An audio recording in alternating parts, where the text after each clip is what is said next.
Hey, welcome back, listening audience of the Noggin Notes followership.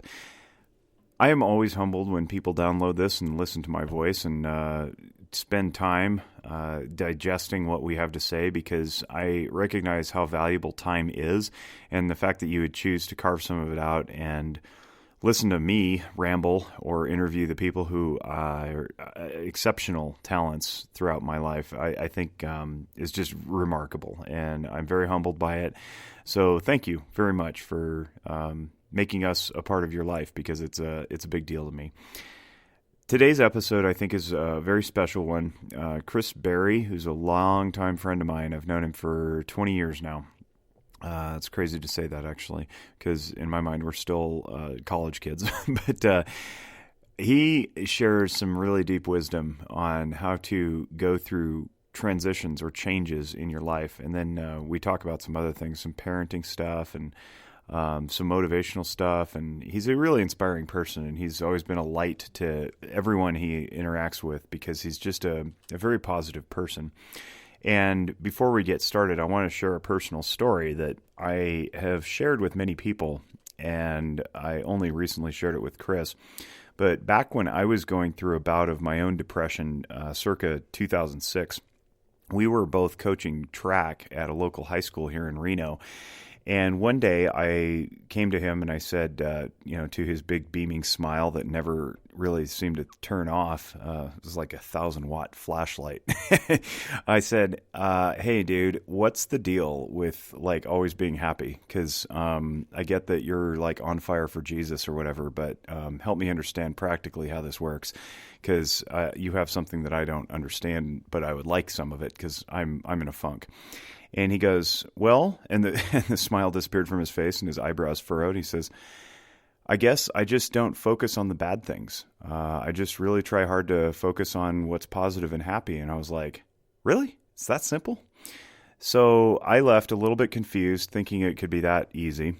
And it turns out it's not easy. It is simple, but it's not easy, because it takes a lot of practice. But anyway, track practice ended, and I went to the grocery store to buy whatever I needed to buy for dinner that night. And while in line, I decided that I was going to channel my inner Chris Berry and be as happy and positive as I could to the cashier. And so, yeah, I get up there, and the person in front of me pays, moves on. The gal goes, hey, how's your day? And I said, fantastic, at the top of my lungs, with like the biggest smile I could muster.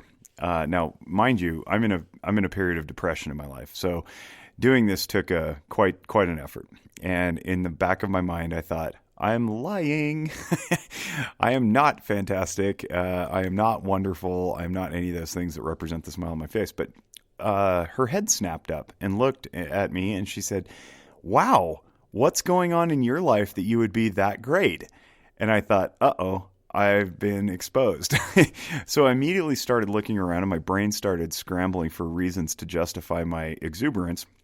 And what I came up with was very, very real. I said, well, it's a sunny day, and we hadn't had many of those because track season is in the springtime, and springtime in northern Nevada typically is more winter than it is spring. I said, it's a sunny day. I looked down at my sweats that I was wearing that had been given to me by the high school. I said, I coach track around the corner, and they gave me these awesome sweats for free, and they are awesome. I still have them to this day, 14 years later. I started looking for reasons, and they were legitimate reasons. I said, I've got enough money to pay for my groceries today. I'm going to go home and cook an awesome meal because I got taught how to cook really well from my mother. I just have a lot of reasons to be happy. Now, again, remember, in my head, I think I'm lying about all this, except I couldn't escape the truth of those things that I was saying, because they were really things that I appreciated. It was like literally count your blessings. And she goes, wow, that's really impressive. I don't think I've ever heard anybody talk like that and really appreciate the little things in life, something to that effect. And I said, yeah, well, it's something that I've been trying to do for a little while now. And she didn't know the little while was like a half hour. But nonetheless, it worked. And as I walked out, I noticed behind me the people in line who were also smiling. So I had actually brought some sunshine to those people's day, as well as the cashier, and I felt like I was floating out of the store. And I thought, man, maybe this is really like something that I could do with regularity and change my own mood. So ever since then, that was 14 years ago, I've worked really hard at focusing on the things that I really do appreciate. And so even though I make fun of, like, for example, my own little audio recording studio here, which is basically a Yeti microphone inside of a wine box with some acoustic foam padding around it. It really is something special. Like I am able to record a podcast with very minimal equipment, and I think it sounds pretty decent. And that's something that I should appreciate and not necessarily take for granted or bemoan. It's like, oh, why don't I have a nice studio? Like, I don't need a nice studio. I got what I need in front of me, and I'm very appreciative of that. And so that's just one example, one small example of how on a daily basis I try to focus on what's right in front of me and give thanks for it and have an attitude of appreciation. And I have Chris to thank for that. Chris Berry absolutely made that impact in my life, along with so many more impacts that are just innumerable. And made me sad that he moved to Illinois from Nevada, and I don't get to speak with him as often as I'd like. But I know that he's lighting the world on fire there, and that's all that matters. He's bringing life and light to the college students with whom he interacts, and I know he's a wonderful father to his 4 girls and a great husband to his wife. So that's a little insight into the person I interview today on this podcast. And as always, the podcast is brought to us by Audible. If you have not yet checked out Audible and found out that they have an awesome, overwhelming inventory of audio content, you should do so. And you should do so with a free trial. And you can go to audibletrial.com/nogginnotes to enroll. And you get a free 30-day trial with that. We get a little bonus out of it to help fund things like fancy wine boxes with acoustic foam around the microphone.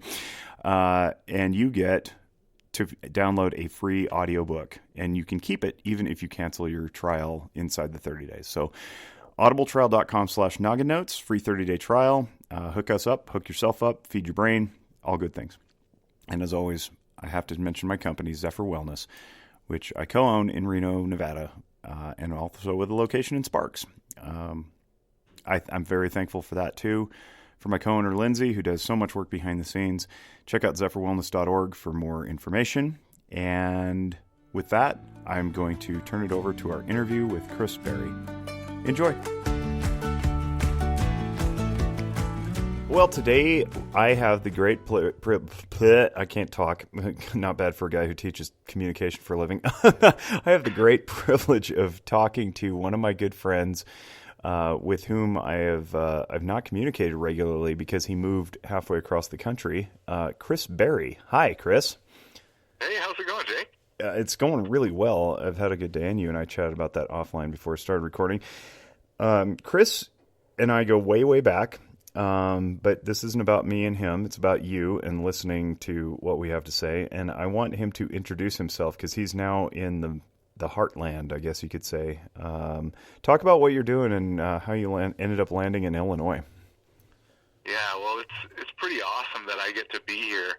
It's really a combination of my desire to kind of meet people at a place where they really want to improve their lives, and being in a place where I get to be a part of that and just join with them.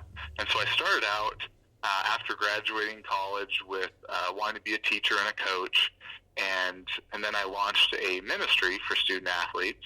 And when I was doing that, I got to work in higher education and help a lot of student athletes, and a lot of them really, for them, they were the first in their family to go to college.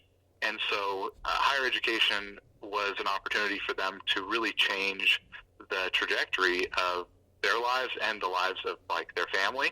And then I was pursuing a master's degree program because I wanted to, improve myself. And I took a course in community college administration.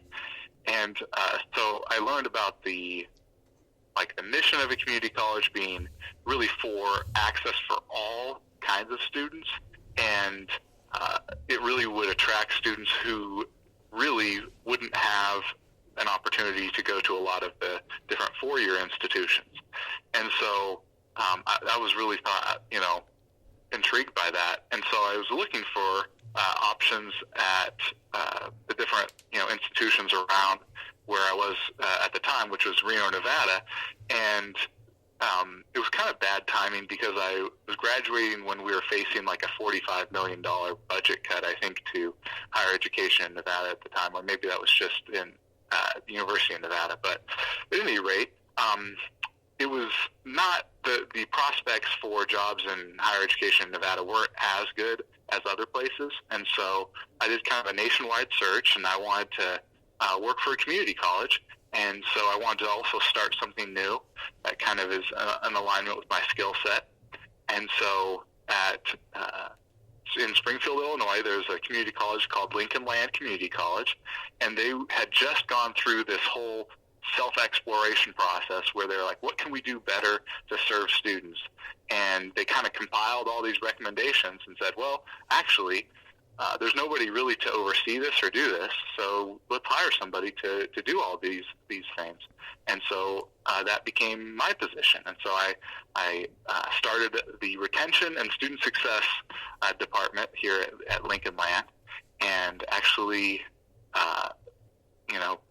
moved my whole family out here. I have 4 daughters and my beautiful wife, and so it was kind of like a couple different things. Me transitioning from Nevada all the way out to Illinois, changing, occupations, but then also changing the season of my life from, kind of a young man and always interested in adventure, sports, and things like that, to kind of a little bit more mature guy and kind of going into dad mode and into a little bit more mature career mode too. I know you super well, so I can hear you smiling when you say that, changing into a more mature guy. You covered a lot there, and I want to get to it all at some point throughout the course of this interview. But I want to go back and hover over something that you said earlier about the community college course. And you and I both possess degrees in educational leadership. Yours is an EL, right? Is that yeah? So that's right. When I went through my educational leadership graduate program, that also was the course that stood out to me. And I don't share this with too many people because it's just not that relevant in my world today.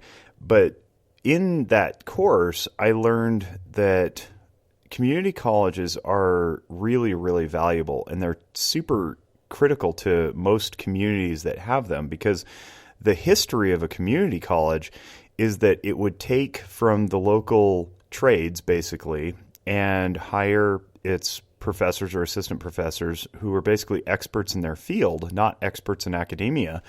And they would put them in classrooms to train up the next generation of whatever those people would do, whether it's graphic design or, plumbing and pipe fitting or automotive repair.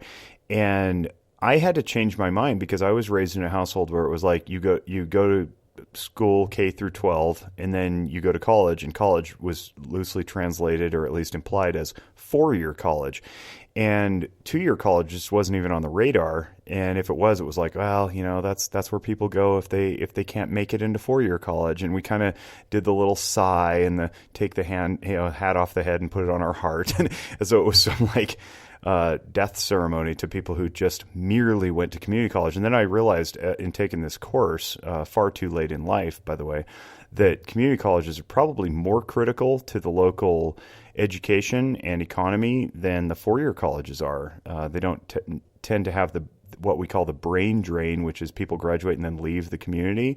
They tend to give back more. They tend to have easier access. You don't necessarily need to jump through a bunch of hoops to enroll. And so I just wanted to echo that for the listening audience, because I think far too long 4-year institutions, particularly through sports, I think, that's in our present everyday eyeball through ESPN and whatnot. 4-year colleges get all the glory and the prestige, but the 2-year colleges are really the vehicle that make life happen across America, and I think they're a little undersold. So a little bit of a commercial there for 2-year colleges. Yeah, and I think it's also important to realize just who's being served too. I think about half of, a little bit under 50% of the people who are attending higher education attend a community college. So I think there's a couple kind of cultural elements that are at work that make it seem like it's not like that.